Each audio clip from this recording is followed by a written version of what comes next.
আচ্ছা, আপনার মাথায় কি কখনো এরকম চিন্তা এসছে যে সারা দিন রাত হাড় ভাঙা খাটুনি খাটার পরও কেন প্রায় 90% মানুষ আর্থিক টানাপোড়েনে থাকে? এখন সেই টানাপোড়েন আরও বেড়েছে, আর মাত্র 10% মানুষ খুব আরাম আয়েসে হেসে খেলে দিন অতিবাহিত করতে পারে।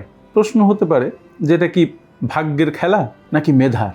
আপনার কি মনে হয়? রবার্ট কিওসাকি, যার কথা আমরা প্রায়ই বলি, তার রিচ ড্যাড পুয়ার ড্যাড এই বইতে একটা সুন্দর কথা বলেছেন। উনি বলেছেন যে ধনী মানুষেরা শুধুমাত্র টাকার জন্য কাজ করে না, তারা একটা সিস্টেম বানায়, যে সিস্টেমে টাকা তাদের জন্য কাজ করে। ব্যাপারটা কিন্তু বেশ মজার।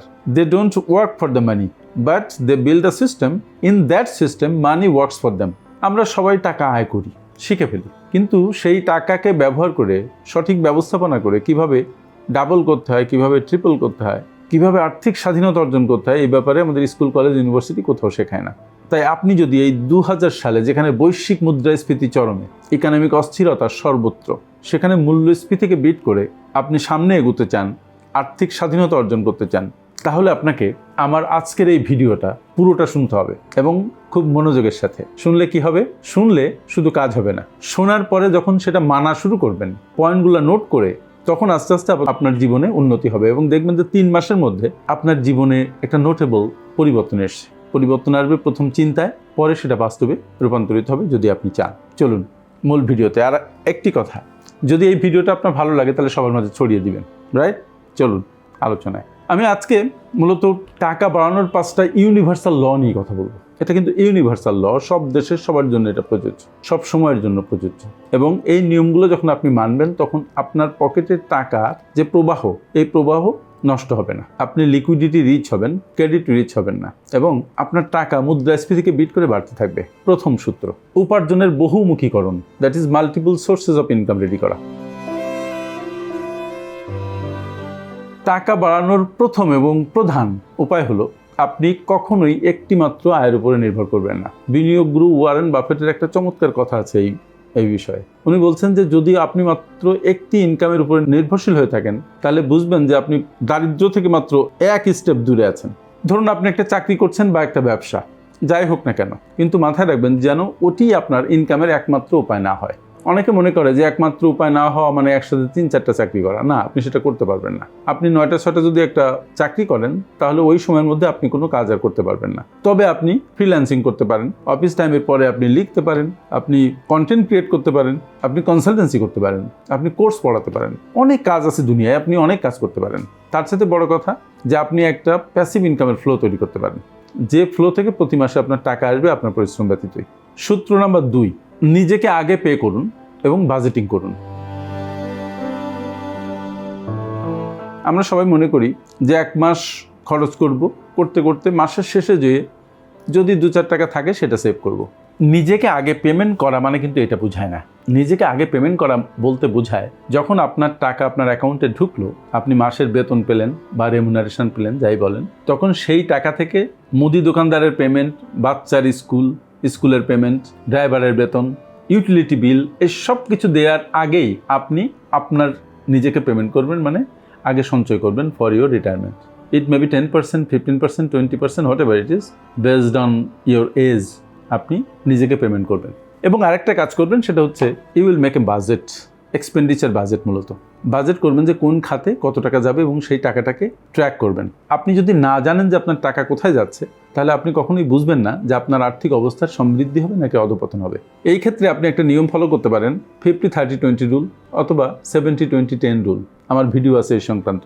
50-30-20 মানে 50% টাকার মধ্যে আপনি আপনার সমস্ত প্রয়োজন মিট আপ করবেন, যেটা আপনার বেসিক নিড। 30% দিয়ে আপনি অতটা প্রয়োজনীয় নয় কিন্তু আপনার জীবনে ভ্যালু অ্যাড করে, যেমন টেলিভিশন, ভালো একটা সোফা, একটা ডাইনিং টেবিল, এইগুলা আপনি কিনতে পারেন। আর 20% you will save and invest. এবং এর সাথে কিছু টাকা বাঁচিয়ে আপনি আরেকটা কাজ করতে পারেন, আপনি ডোনেট করতে পারেন, যেটাকে দান বলে। এই 50-30-20 রুল যদি আপনি ফলো করেন, তাহলে যেটা হবে, আপনার মস্তিষ্ক একভাবে সেট হয়ে যাবে। আর এখানে খরচ আগে করবেন না, আগে সঞ্চয় করে বাকি যেটা থাকবে সেটা খরচ করবেন। মস্তিষ্ক সেট হয়ে যাবে কি, যে আপনার এত টাকা বেতন, এত টাকা আপনার আয়, এত টাকা আপনি অমুক পারপাজে খরচ করবেন, এত টাকা দিয়ে অমুক কাজটা করবেন, এবং এত টাকা আপনি সঞ্চয় করবেন এবং বিনিয়োগ করবেন, এত টাকা আপনি দান করবেন।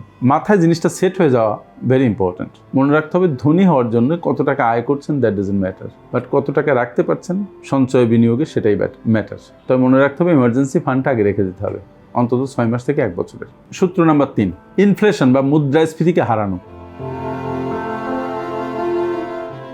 গত বছরে আপনি যদি 50 টাকায় চাল কেনেন আর এবছরে যদি আপনি 60 টাকায় কেনেন, তাহলে আপনি মনে করবেন যে চাউলের ক্ষেত্রে আপনার ইনফ্লেশন হয়েছে 20%।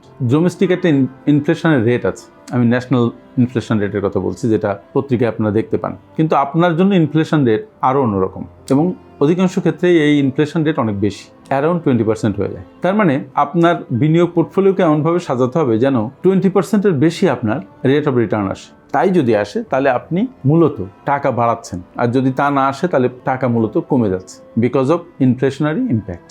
তাই এমন জায়গায় আপনার বিনিয়োগ করা উচিত যেখানে ইনফ্লেশনটাকে আপনি বিট করতে পারেন, বিশেষত শেয়ার ডেভেলপমেন্টে, ল্যান্ডে, গোল্ডে, কখনো স্টক মার্কেটে যদি আপনি ভালো বোঝেন তাহলে ইনফ্লেশনকে বিট করতে পারেন।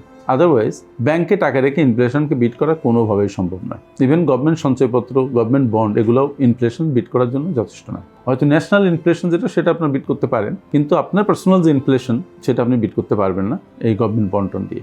সূত্র নাম্বার 4, কম্পাউন্ডিংয়ের শক্তি এবং সঠিক বিনিয়োগ।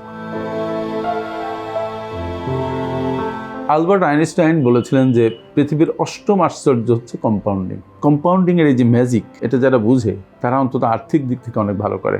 আমাদের দেশে এখন যত ব্যাংকে বড় বড় ব্যবসাগুলো ক্লাসিফাইড হচ্ছে, তার অন্যতম একটা কারণ rate of interest is very high, পাশাপাশি তার কম্পাউন্ডিং ইন্টারেস্ট। অনেকে বলবেন যে তারা টাকা পাচার করেছে বলে এই অবস্থা হয়েছে। সব ব্যবসায়ী তো টাকা পাচার করে না, কিন্তু সবাইকে ইন্টারেস্টের যে কম্পাউন্ডিংয়ের শক্তি, এই শক্তির বিরুদ্ধে লড়তে হয়। It is not that easy.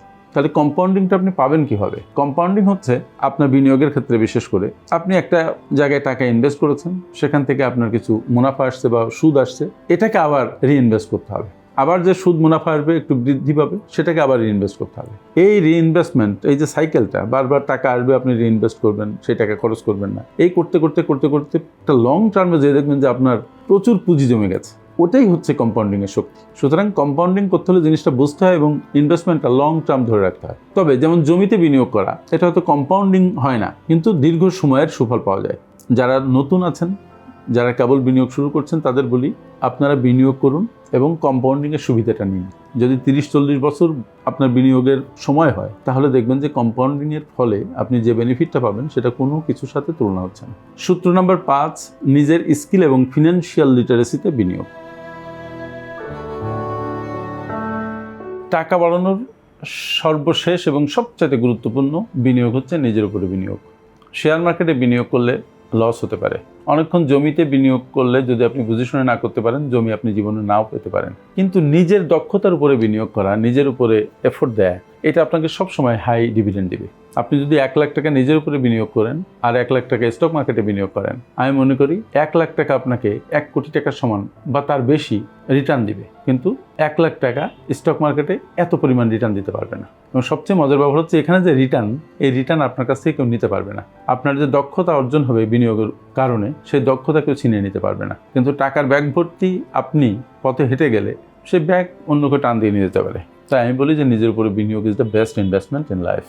টাকা কিভাবে ম্যানেজ করতে হয়, টাকা কিভাবে আপনার জন্য বেশি আয় করতে পারে, ট্যাক্স পলিসিটা কি গভর্নমেন্টের সেটা দেখা, তারপরে ইনফ্লেশনকে কিভাবে ট্যাকেল করা যায়, এই সার্বিক বিষয় যখন আপনি খুব মনোযোগ দিয়ে খেয়াল করবেন, মূলত মনোযোগ দিয়ে বুঝতে পারবেন, তখন দেখবেন যে আপনার life has been very easier এবং অনেক অযাচিত খরচ থেকে আপনি বাঁচতেছেন এবং আপনার সম্পদ বৃদ্ধির জন্য আপনি নিজেই কাজ করছেন। আর্থিক লিটারেসি এমন ব্যাপার, এটা আপনাকে আপনার সম্পদ ব্যবস্থাপনার জন্য অ্যাপ্লাই করতে হবে। অন্য কেউ আপনার জন্য অ্যাপ্লাই করে দিলে আসলে ততটা জুৎসই হবে না। আপনার প্ল্যান আপনি যত ভালো বুঝেন, যত যত্ন করে, খাতির করে, আদর করে আপনি আপনার নিজের জীবনকে সাজাতে চান, অন্য কেউ চায় না। চাইলেও সে তাদের জীবন চাইবে, কিন্তু আপনারটা চাইবে না। ফলে আপনার দায়িত্ব আপনার নিজেকে গুছিয়ে তোলা, এবং সেজন্য financial literacy is a must. মূল কথা হচ্ছে নিজের উপরে বিনিয়োগ। এটা করতেই হবে, করতেই হবে। যখন আপনি দক্ষ হয়ে উঠবেন, নিজেই সম্পদে রূপান্তরিত হবেন, তখন আপনাকে হারায় কে। শেষে বলি যে বন্ধুরা, টাকা বাড়ানো কিন্তু কোনো অলৌকিক বিষয় না, এটা এক ধরনের বিজ্ঞান। এটা গড়ে ওঠে স্ট্রিক্ট ডিসিপ্লিনের উপরে বেস করে। আপনি যে অবস্থায় থাকুন না কেন, আপনার ফিনান্সিয়াল অবস্থা যে পর্যায়েরই হোক না কেন, আজ থেকে এই 5টি নিয়ম যদি আপনি ফলো করেন, 2-3 মাসের মধ্যে দেখবেন আপনার মধ্যে একটা মিরাকুলাস পরিবর্তন শুরু হয়েছে। এবং এই নিয়মগুলো যদি লম্বা সময় ধরে মেনটেন করতে পারেন, তাহলে আপনার জীবন অপ্রতিরোধ্য হয়ে উঠবে এবং আর্থিকভাবে আপনি দারুণ শক্ত ভিতের উপরে দাঁড়াতে পারবেন। আর হ্যাঁ, আমাদের এ মাসেই একটা কোর্স চলবে পার্সোনাল ফাইন্যান্স ম্যানেজমেন্টের উপরে।